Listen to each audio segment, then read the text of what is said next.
In December of 1900, three men stepped onto an isolated rock in the North Atlantic to perform a simple job: keep a light burning in the dark.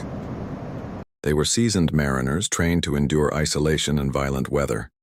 But just days after arriving on the island, all three vanished without a trace.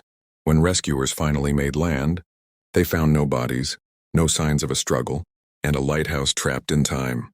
A half-eaten meal sat on the table. The clocks had stopped, and the official logbook contained final entries so disturbing they left investigators terrified. What happened to the keepers of Flannan Isles? Did they fall victim to a sudden disaster madness, or something else entirely? The Flannan Isles are a small, uninhabited group of rocky islands off the northwestern coast of Scotland.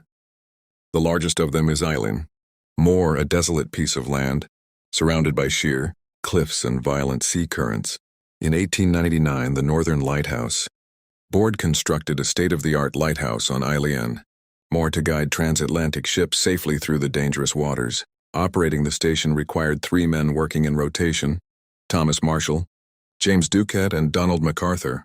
On December 7, 1900, the trio was brought to the island for their routine shift. Everything seemed routine, but only 8 days into their shift the sea went dark. On the night of December 15th, a passing steamer ship logged something unusual. The beacon at Eilean Mòr was completely dark. No light guided the ship through the storm. When the search vessel Hesperus finally reached the island days later, something felt wrong immediately. Usually the keepers would drop a flag and come down to greet the relief boat. On this day the island was dead silent. No flag was raised. No one came to meet them. The relief keeper, Joseph Moore, rushed up the stone steps. The main entrance gate was closed. The front door was locked. Inside, he made a series of chilling discoveries. The beds were unmade. The kitchen clock had stopped, and a single set of rain gear remained hanging on the peg. One of the men had rushed into a freezing winter storm without his coat. All three men were gone. When investigators searched the lighthouse, they found the official logbook. On December 12th, Thomas Marshall wrote about severe winds so terrible he had never seen anything like them. He noted that James Duquette was unusually quiet and Donald MacArthur was crying. On December 15th, the final entry simply read, "Storm ended. Sea calm. God is over all." Official weather records confirmed there were no storms in the area between December 12th and December 15th.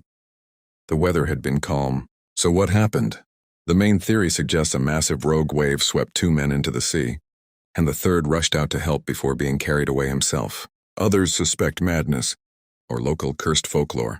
To this day, no bodies have ever been recovered, and the true events remain buried at the bottom of the North Atlantic. What do you think happened on the Flannan Isles? Let me know your thoughts in the comments below.